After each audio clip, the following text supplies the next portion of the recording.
तो दोस्तों आज से हम लोग शुरू करने वाले हैं रेत की मछली, जिसको कि कांता भारती जी ने लिखा है और ये धर्मवीर भारती जी की पहली पत्नी थी। तो चलिए शुरू करते हैं। दरवाजा किसी ने ठकठकाया। ऑफिस जाने को तैयार हो रही थी, इसलिए किसी का आना खल गया। कपड़े भी तो ठीक से नहीं पहन पाई थी। ऑफिस जाने की व्यस्तता और असमय आगंतुक के कारण मन क्षुब्ध हो आया था। दरवाजे पर चपरासी था। उसने बताया कि मेम साहब याद कर रही हैं। मेम साहब यानी श्रीमती डेविड, युवा महिला संघ की सेक्रेटरी। मन में खींच भर रही थी कि ऑफिस जाने के वक्त ही बुलाने की जरूरत क्यों पड़ गई। जैसे तैसे कपड़े पहने और नीचे आई।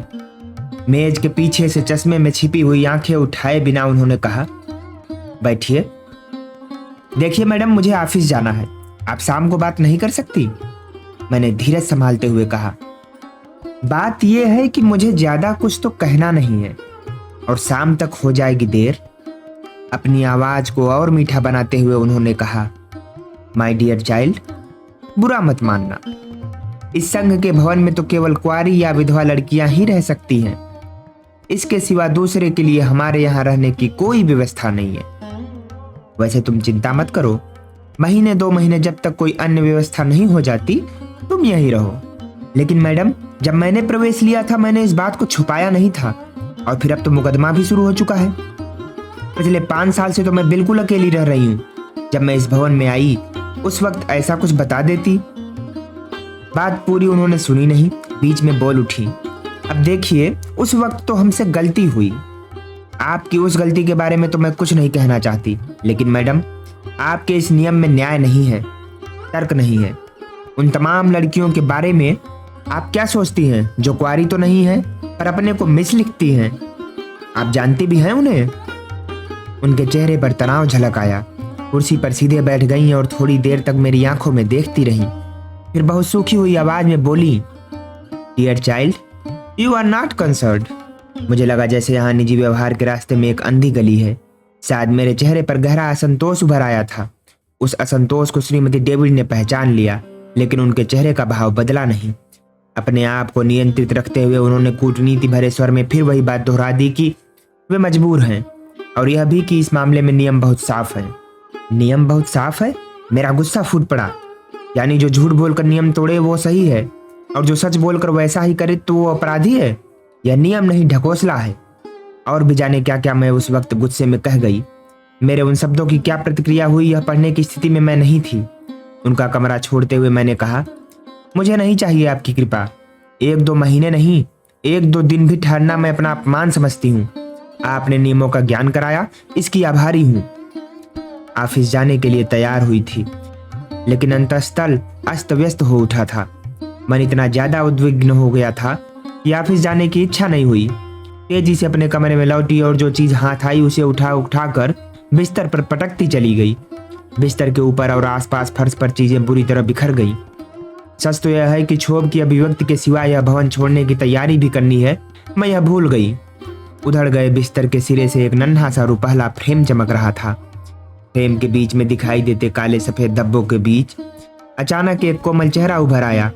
उस कोमल आकृति के उभरते ही जैसे खौलता हुआ क्षोभ धीरे धीरे बरसने लगा। क्षुब्ध मन आर्द्र हो गया, आंखों की कोर भी गीली हो आई। साहस नहीं हुआ कि रुपहले फ्रेम में मढ़ी हुई एक भोले चेहरे की वह तस्वीर हाथ में उठा लूं। क्षोभ का वह उबाल थम गया था, इसलिए धीरे धीरे बिखरा हुआ सामान एकत्र करती रही। लेकिन ऐसा लगा कि जैसे जैसे मैं सामान इकट्ठा करती जाती हूँ मन की गांठें बिखरती जाती हैं, जैसे एक कसी हुई रस्सी जिसका एक एक तार बिखरता जा रहा हो। एक चीज के साथ जुड़ी किसी दूसरी चीज के अलग होते ही सब कुछ बिखरने लगा, सब कुछ टूटने लगा। परित्यक्ता केवल इसी एक शब्द के साथ बिखराव और टूटन की लंबी श्रृंखला जुड़ी हुई है। टूटन के इस अछोर क्रम में आज युवा महिला संघ के भवन में यह अलगाव भी स्वीकार करना होगा। दूसरा उपाय नहीं। निरंतर अपने आप से लड़ती हुई अब मैं यहाँ पर यह छोटी सी लड़ाई छेड़ दूं, यह नहीं होगा। हाथ एक निश्चित दृढ़ता के साथ काम करने लगे। थोड़ी देर में संघर्ष के जीवन से धड़कते हुए उस कमरे में निष्प्रभ वातावरण उभर आया। सामान अधिक नहीं था। उसे सावधानी से इकट्ठा करने के बाद मैं नीचे आई। फोन श्रीमती डेविड के ही कमरे में था। एक क्षण ठिठकने के बाद बिना उनकी ओर देखे मैं फोन की ओर बढ़ गई। उन्होंने भी संभवतः मेरी ओर नहीं देखा। कुमुद फोन पर ही मिल गई। मैंने कहा कि उसे तुरंत यहाँ युवा महिला संघ पहुंचना होगा।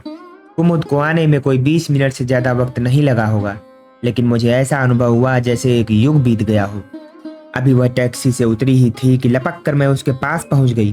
मैंने कहा कि वह टैक्सी अभी जाने न दे। कुमुद कुछ पूछे कि इससे पहले मैं झपटती हुई अपने कमरे की तरफ बढ़ गई। सामान नौकर के बजाय खुद उठाकर किसी तरह लड़खड़ाती हुई टैक्सी के पास पहुंच आई। कुमुद परेशान हो आई। मैंने उससे सिर्फ इतना ही कहा, घर चलो, वहीं सब कुछ बता दूंगी। छोटी सी कोठरी कहा जा सकता है उसे, एक बड़ी कोठी के सर्वेंट क्वार्टर की मामूली सी कोठरी। अवसर दूसरा होता तो शायद मन से निकलता कि महलों से झोपड़ी में आ गई, लेकिन कुछ सोच न सकी। कुमुद की सहानुभूति से वह कोठरी बिना सजावट के ही सजाई थी, लेकिन फिर भी मन बहुत उद्विग्न होकर भटकने लगा। सामान खोल कर रखते हुए बार बार बरसों पहले का अपना वह घर स्मृति को छू जाता था, जिसे कभी मैंने और शोभन ने बड़े यत्न से गुलाब, पंसुतिया और नील कमल उगा उगा कर अपने हाथों से सजाया था। उसमें कैक्टस पर लताएं चढ़ा दी थी। वह सुंदर सा घरौंदा था जिसे बड़े प्यार से सजाया था। वह घर सादा था लेकिन सुख से फूलता था। कहाँ होगा, कैसा होगा उस घर का सुख सौरभ? डाल से गिरे किसी पत्ते की तरह बरसों में भटकी हूँ, और आज अगर कुमुद का स्नेह मुझे अटका न लेता तो किस अतल में ठहरना होता यह नहीं जानती। सहारा और साया। उसने कहा था कि वह जीवन भर के लिए खड़ा रहेगा, मुझे छाया देगा। स्मृति के स्पर्श से मैं सिहर उठी। बरसों के भटकाव के बाद कुमुद के स्नेह की इस अंजुरी में ठहर कर मैं जैसे मोहाविष्ट हो आई। डूब डूब जाने लगी।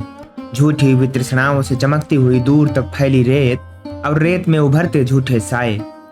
शायद अनहोनी घट जाए, शायद आज शाम मुझे कोई लिवाने चला आए, शायद ये विवश चरण उसके दरवाजे तक जाकर ठहर जाएं। शायद इलाहाबाद में तुरसुइया की बड़ी सड़क के किनारे एक नीला मकान। बालकनी में जूही से लतर को गालों से छूती हुई खड़ी होती हूँ तो धूप आंखों से टकराने लगती है। लतर की शीतल गंध हमारे नीले कमरे में धीरे धीरे नाचती है। उस नीले कमरे में जहां रूठी हुई यक्ष प्रिया को उसका प्रियतम मनाता है।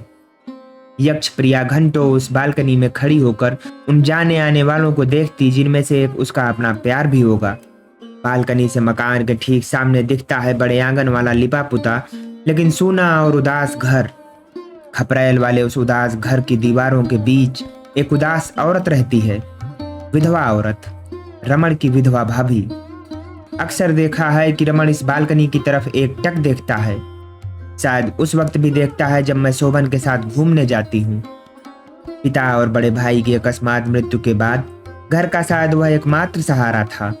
बचपन में शोभन के साथ खेला था और कुछ दिनों पढ़ा भी था, लेकिन हाई स्कूल के बाद ही पढ़ाई छोड़कर उसे नौकरी करनी पड़ गई।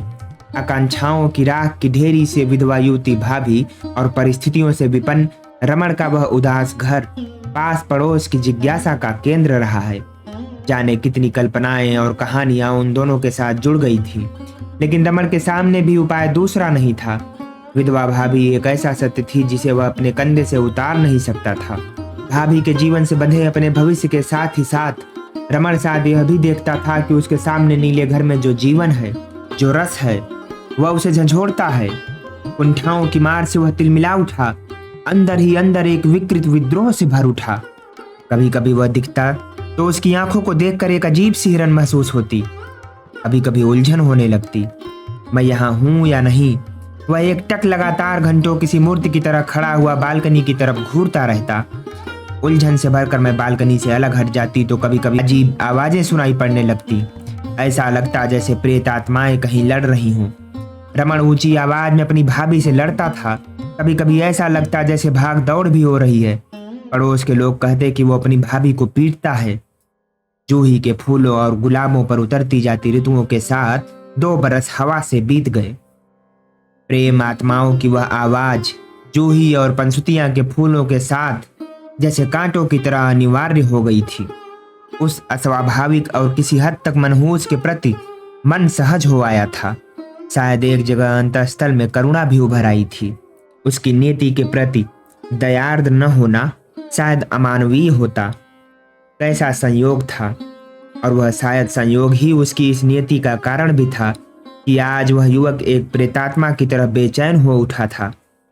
शोभन का बचपन का दोस्त था रमण, साथ साथ खेला था और साथ साथ पढ़ा था। पिता और बड़े भाई की मृत्यु के बाद उसकी कच्ची उम्र में ही परिवार का बोझ उस पर आ गया था।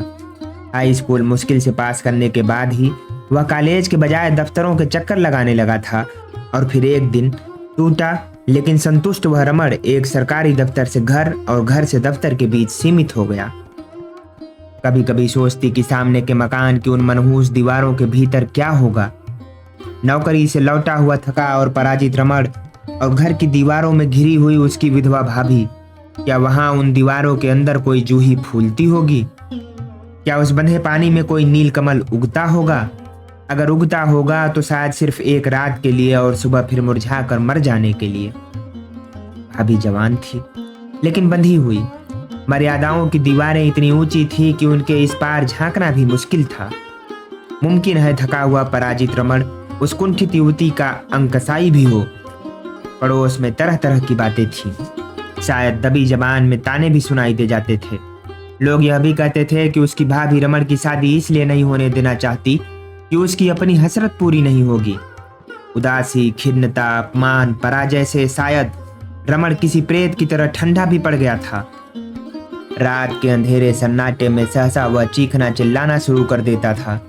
जो भी चीजें हाथ में आती थीं उठाता, फेंकता और तोड़ता था और भाभी को गालियां देता। भाभी के रोने की मनहूस आवाज बालकनी से तैरकर अंदर आती तो इनकी बाहों में भी एक विवश कंपन दौड़ जाता। मैं भी सिहर उठती। सर्दी की खामोश सहमी अंधियारी रात में घरों की खिड़कियां खुल जाती और गर्म कपड़े लपेट कर लोग बाहर झांकने लगते। रमण चीखने लगता और चीखते चीखते उसकी आवाज भर्रा जाती और जैसे क्रोध से फटता हुआ कहता जाता, यह शोभन, इस शोभन को भी मैं जिंदा नहीं छोड़ूंगा, छुरा मार दूंगा। कभी कभी उसके स्वर में लाचारी होती थी। वह रोता था और इस बात की कसम खाता था कि वह पढ़ेगा, बड़ा अफसर बनेगा और शोभन की तरह किसी सुंदर लड़की से शादी करके घर बसाएगा। कुछ दिनों बाद एक दिन शोभन ने बताया कि रमन ने यूनिवर्सिटी जाना शुरू कर दिया है, लेकिन यह सत्य बहुत सुखद साबित नहीं हुआ। एक दिन मैंने देखा यूनिवर्सिटी जाते वक्त मेरे पीछे पीछे वह चला आ रहा है। मैं अस्थिर हो उठी, लेकिन फिर मैंने अपने आप को संभाल लिया।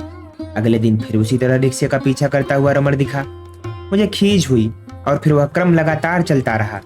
कभी कभी ऐसा लगता कि वह साइकिल पर पीछे पीछे आते वक्त कुछ बुदबुदाता है और कभी कभी गुस्से से तमतमा भी उठता है। उसका आतंक जब सीमा से बाहर हो गया तो एक दिन मैंने चुपचाप अपनी सास से सब कुछ बता दिया। शोभन से भी कहा। हल्की सी चिंता इनके चेहरे पर उभर कर डूब गई। फिर वे बोले, कोई बात नहीं, तुम्हारा मन पवित्र है तो रमण तुम्हारा कुछ नहीं बिगाड़ सकता, तुम उसकी तरफ ध्यान मत दो। ध्यान मैं न देती, लेकिन परिस्थिति उतनी सहज नहीं थी। घर लौटने के बाद रात को रमण का वह पागलपन हर दिन बढ़ता जाता था। कभी कभी विधवा भाभी की छोटी बच्ची तक को पीटता था। उस मासूम बच्ची के चित्कार से और भाभी के रुदन से वातावरण कांप जाता और हम दोनों की नींद गायब हो जाती। अगले रोज यूनिवर्सिटी जाते वक्त मेरे मन का आतंक अनचाहे ही और अधिक गहरा हो जाता। कभी कभी लगता कि यूनिवर्सिटी न जाऊं तो अच्छा है, कोई नौकरी तो करनी नहीं। मन को समझाने की कोशिश करती। रमण का साहस या तो बढ़ता जाता था या फिर उस पर पागलपन हावी होता जा रहा था। उसकी आंखों में भयानकता झलकती थी। क्लास खत्म होने के बाद अंदर घूरता रहता और मेरे बाहर निकलने का इंतजार करता रहता। मेरे बाहर आते ही वह पीछा करना शुरू कर देता। फिर एक दिन मैंने देखा उसने अपनी साइकिल के कैरियर पर एक बड़ा सा पत्थर रख छोड़ा है। वह पत्थर बराबर वहां दिखाई देता और लगता कि वह किसी अज्ञात से बदला लेना चाहता है। उस दिन यूनिवर्सिटी पहुंचने से थोड़ा पहले ही अचानक रिक्शे की चैन उतर गई। रिक्शा वाला उतरकर चैन चढ़ाने लगा। तभी मेरी नजर रमण पर पड़ी। मैं सन्नाटे में आ गई। साइकिल छोड़कर उसने कैरियर पर रखा पत्थर उठा लिया था। शायद मुझ पर फेंकने जा रहा था। आज शायद अनहोनी घट जाएगी। डर से मेरी आंखें बंद हो गईं। भयंकर आतंक के कुछ क्षण कैसे बीते मुझे पता नहीं। जब मैंने आंखें खोली तो पाया कि रमण ज्यों का त्यों पत्थर उठाए जड़ हुआ खड़ा है। मैंने कांपते स्वर में शायद उससे कहा था कि मैंने उसका क्या बिगाड़ा है। रमण रोष से कांपता हुआ गालियां बकता रहा और फिर पत्थर को एक और फेंक कर चला गया। तनाव के वे क्षण बीत गए। उसके बजाय अब क्षोभ उभर आया। यूनिवर्सिटी पहुंचते ही रिक्शे से उतरकर मैं सीधे प्रॉक्टर के कमरे में गई। घबराहट से कांपती आवाज में किसी तरह मैंने रमण की घटना बता दी। प्रॉक्टर ने संजीदगी से सुना और मुझे निडर होकर जाने को कहा। मन फिर भी भय से कांप कांप जाता। समझ में नहीं आ रहा था कि रमन की इस दुश्मनी की वजह क्या है। क्लास में मैं कैसे बैठी मुझे पता नहीं। शायद शरीर ही क्लास में था, मन नहीं। क्लास खत्म हो जाने के बाद भी आतंकित मन के लिए मैं स्टाफ रूम के सामने जाकर खड़ी हो गई। बहुत साहस करके किसी तरह मैंने चिक उठाकर अंदर देखा। शोभन शर्मा जी के साथ किसी बहस में व्यस्त थे। शर्मा जी ने ही पहले मुझे देखा, आग्रह से अंदर बुलाया। बहुत चाह कर भी मैं अपनी घबराहट छिपा नहीं पा रही थी।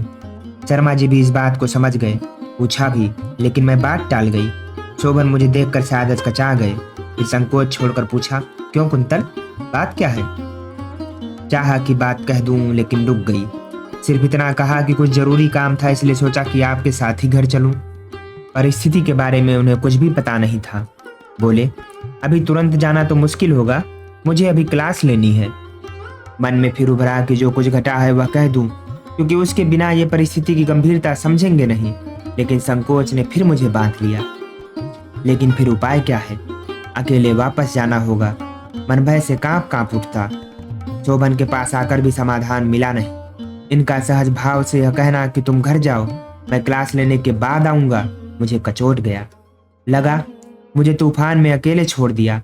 पैर के अंगूठे की ओर दृष्टि गड़ाए मैंने लंबी सांस ली और बहुत बेसहारा महसूस करते हुए बाहर आ गई। मन खींच से भर उठा। शोभन समझते क्यों नहीं? अगर कुछ विशेष कहना न होता तो मैं आती क्यों, और वहां उन सब के सामने कहती भी क्या? रिक्शे पर बैठकर घर लौटी तो रास्ते भर भय से चौकन्नी होकर आगे पीछे देखती रही, दूर दूर तक कि कहीं वह पागल प्रेत दिखाई न दे जाए। मन ही मन बार बार अपने इष्ट का ध्यान भी करती रही। घर पहुंची तो जैसे सांस लौटी। सबसे पहले जैसे तैसे सारा कांड माँ को सुना गई। उन्होंने प्यार किया और फिर सहलाती हुई बोली, ईश्वर रक्षा करेगा, सब ठीक हो जाएगा। शुक्र है उसने तुम पर पत्थर फेंक नहीं दिया, नहीं तो मैं अपनी बहू कहाँ से लाती। थोड़ा खाकर स्वस्थ हो ले, शोभन आएगा तो सब ठीक हो जाएगा। मेरा मन घटनाओं से उलझकर खिन्न हो गया था। जबान का स्वाद जैसे बिगड़ गया था। खाने का जी नहीं था, फिर भी किसी तरह नाश्ता किया। तभी दरवाजे पर आवाज हुई। जाने क्यों मैं सहसा घबरा गई। माँ ने मेरे आतंक को समझ लिया। उठते हुए बोली, तुम बैठो, अब से मैं ही दरवाजा खोला बंद किया करूंगी। दरवाजा खुलने की आहट हुई और शोभन की आवाजें आई। माँ तुम? कुंतल नहीं आई क्या? कहते हुए वे अंदर आ गए। उनकी उत्सुकता और चिंता उनके चेहरे पर उभरी हुई मैंने देखी। मैं आश्वस्त हुई। मुझे देखते ही वे निकट आए और फिर माँ के संकोच से अलग हट गए। हाथ मुंह धोया और तुरंत अपने कमरे में चले गए। नाश्ता लेकर जब मैं पहुंची तो लगा आतुरता से प्रतीक्षा कर रहे थे। हाथ से नाश्ते का सामान लेकर जल्दी से एक तरफ रखा और बाहें पकड़कर खींचते हुए बोले, क्या बात थी? आज स्टाफ रूम में कैसे आ गई? चेहरे में झांकते हुए किसी सीमा तक मुग्ध आंखों से देखते हुए उन्होंने कहा, विभाग में लोग तुम्हारी बड़ी तारीफ कर रहे थे, बल्कि मैंने जब तुम्हें अकेले भेज दिया तो शर्मा जी बरस ही पड़े। उन्होंने कहा कि वह तो संकोच कर रही होगी, पता नहीं कौन सा काम था, तुम्हें सुनना तो चाहिए था। वैसे सच बताऊं कुंतो, तुम्हारा स्वर सुनने के लिए ही तो जीता हूँ। बाद में तो मुझे भी लगा कि भूल हुई। तुम्हारे जाने के बाद तो जी भी उखड़ गया था। पता नहीं क्यों कुछ आशंकाएं भी मन में तैरने लगी। मेरे कंधों को भींचकर जैसे उन्होंने आशंका का शमन कर लिया, फिर कान के पास ओठ लाकर धीरे से बोले, कहीं चलना था? उन क्षणों की मधुरता को सहसा तोड़ने का साहस मुझे भी नहीं हुआ। पहली बार मैं बात टाल गई। बोली, कुछ भी तो नहीं है, आप पहले नाश्ता कीजिए। मन के गहरे में छुपी हुई बात उनसे पढ़ी न जाए ऐसा भी संभव नहीं था, यह मुझे भी मालूम था। मैं यह भी जानती थी कि जब तक अंदर की बात उन्हें बताऊंगी नहीं, तब तक वे बात को टलने नहीं देंगे। इसलिए तुरंत ही मैं शर्मा जी के बारे में पूछने लग गई। इतना अंतराल अवश्य हो सका कि वे चाय पी लें, लेकिन फिर तुरंत ही वे प्रसंग पर लौट आए। मैं बर्तन लेकर उठने को ही थी कि उन्होंने फिर हाथ थाम लिया। तन्मय होकर बोले, छोड़ो न ये सब कुंतो, पहले बताओ बात क्या थी। सच तो यह है कि अब वह बात बताने का वैसा साहस और मैं बटोर नहीं पा रही थी। रमन की वह घटना इनके भावुक हृदय पर कितना गहरा आघात पहुंचा सकती है, इसका अनुमान मुझे था, किंतु अब इस बात को अच्छी तरह समझ गए थे कि मैंने उनसे कुछ छुपाया है और उसे छुपा ही रहने देना चाहती हूँ। ऐसे क्षणों में दूसरे को विवश करना उन्हें आता था। बस अपनी बाहों में कसकर जकड़ लिया। एक क्षण के लिए लगा कि कहीं उस दबाव से ही बात बाहर न आ जाए, लेकिन संतुष्ट हुई कि एक चुंबन ने ओठों को बंद कर दिया। लेकिन कितनी देर। अंतर की बात चुंबन की मधुरता के चुंबकीय आकर्षण के साथ साथ ओठों तक आ गई। बात कहते कहते मन भारी हो आया, आंखें भीग गईं। रमण की उस हरकत के एक एक पहलू के बारे में विस्तार से उन्होंने सुना और गंभीर हो गए। मेरे कंधों पर से उनकी बाहों का कसाव ढीला हुआ और वह धीरे से उठकर खड़े हो गए। कुछ देर सोचते रहे और फिर जैसे उलझे हुए खोए हुए से कमरे में टहलने लगे, इधर से उधर, उधर से इधर। वे उसी तरह टहलते रहे और मैं उद्वेग से घुटती रही। गहरा मौन मेरे अंतर को सालने लगा। बेचैन होकर मैंने कहा, आप अचानक चुप क्यों हो गए? मुझे घबराहट हो रही है। मेरे स्वर में कायरता भर आई थी। मैंने व्यग्रता के साथ पूछा, बता दीजिए ना, मैंने कुछ गलत किया? उनका टहलना रुक गया। बहुत गंभीर स्वर में बोले, ऐसी कोई बात नहीं। चिंता यह है कि प्राक्टन ने उसे पुलिस में दे दिया होगा। मुकदमा चलेगा। जब तक फैसला नहीं होता वो बंद रहेगा। सारी यूनिवर्सिटी में चर्चा होगी। लोगों का क्या, छोटी सी बात भी स्कैंडल बनते देर नहीं लगती। मैं सन्नाटे में आ गई। गला भर आया। इससे तो अच्छा होता कि वह पत्थर मार देता और मैं मर जाती। मैं सुबकने लगी। वे फिर उसी तरह गंभीर टहलते रहे। संभवतः वे इतने गंभीर थे कि मेरे रोने की तरफ उनका ध्यान भी नहीं गया। तभी जैसे एक विस्फोट हुआ। बाहर वही मनहूस शोर उभरा। रमण की भाभी जोर जोर से रो रही थी और शोभन को बुरा भला कहती जा रही थी। यंत्रवत मेरी हथेलियों ने आंखों और गालों से आंसू पोंछ लिए। व्यस्त होकर मैं उठी और भरसक रमण की भाभी की ओर से ध्यान मोड़ने के लिए अनावश्यक रूप से बिस्तर उलटने पलटने लगी। ये और अधिक गंभीर हो उठे थे। रमण की भाभी एक एक बात उसके रुदन के साथ वातावरण में गूंज रही थी। आसपास शायद लोग भीड़ लगाकर सुनने भी लगे होंगे। रो रो कर कहे जा रही थी, अब शोभन का कलेजा ठंडा हो गया होगा। मैं बेवा हो गई तो लोग जो चाहे जुल्म टाएं। रमण के सिवा कौन है मेरा? क्या बिगाड़ा था रमन ने शोभन का? उसके खून के प्यासे हो गए हैं सब लोग। मुझे होश नहीं कि मैंने उसके बाद क्या क्या सुना।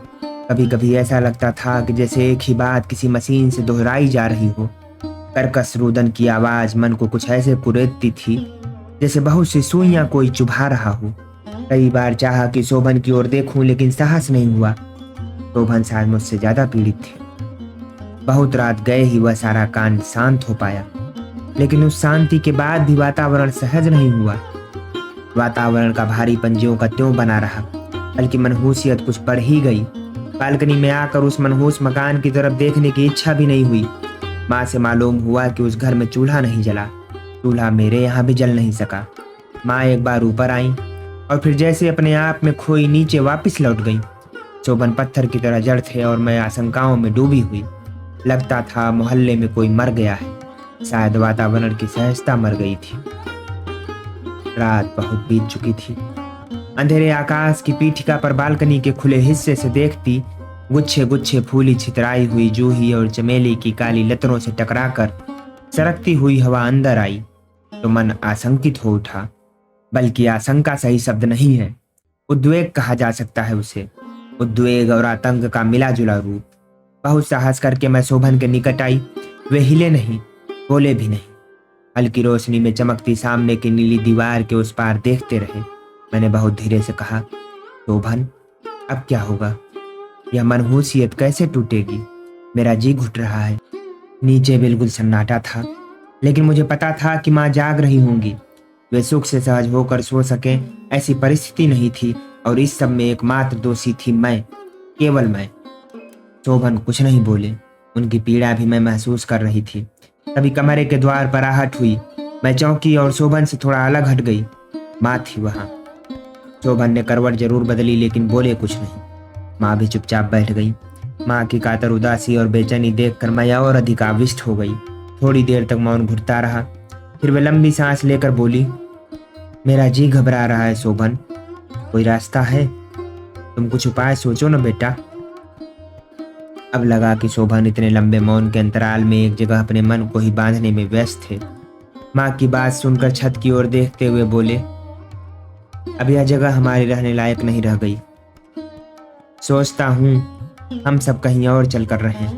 यहाँ से दूर हो लेंगे तो संकट अपने आप शांत हो जाएगा। दूर रहने से बहुत कुछ टल जाता है। वे बोलते रहे और मैं सुनती रही। तभी मेरी आंखें माँ की ओर उठी और मैं कांप गई।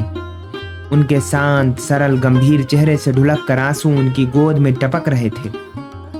2 बरस में पहली बार उस निष्ठावान और संकल्पशील मुख पर मैंने आंसू देखे थे। मेरा खून जम गया, लगा गले में कुछ घुट रहा है। शोभन भी कुछ न बोल सके। थोड़ी देर बाद माँ के भरे गले से आवाज आई, यह घर तो मेरा सुहाग है शोभन। उनके बाद यह उनकी निशानी है। उनकी इस एकमात्र निशानी से तो मैं मरकर ही छूट सकती हूँ। अंतिम दिन भी अगर मैं यहाँ न रही तो मुझे लगेगा कि तुम्हारे पिता को दोबारा मुझसे किसी ने छीन लिया। झगड़े कहाँ नहीं होते शोभन। जहाँ इतना जीवन बीता उसे अब छोड़कर कहाँ जाएंगे हम। शोभन का चेहरा उतर गया। नीले कमरे का नीला सन्नाटा और गहरा हो गया। माँ के जाने के बाद भी अवसाद हल्का नहीं हुआ। कोई कुछ नहीं बोला। ऐसा लगा जैसे लगातार झुकी आंखों में कड़वाहट भर रही हो। चुपचाप उठी, बिस्तर ठीक किया, पर किसी तरह भी कहने का साहस न हुआ कि ये सो जाएं। बाहर रात काफी उतर आई थी। लोग शायद अपने घरों को चले गए थे। उस मनहूस मकान से रोने की आवाज भी बंद हो गई। बालकनी के बाहर मैं कुछ विशेष देख रही थी, ऐसा नहीं कहा जा सकता। देखने पर दिखता भी कुछ नहीं। वहां कुछ देखने लायक होता भी तो मन ऐसा न था कि कुछ देख पाती। अंधेरा, सन्नाटा, अवसाद और आत्मपीड़न के उन क्षणों में मैं कब तक वहां खड़ी रही नहीं कह सकती। वहां से हटी तो देखा वे उसी तरह अस्त व्यस्त पलंग पर मूर्छित से पड़े थे।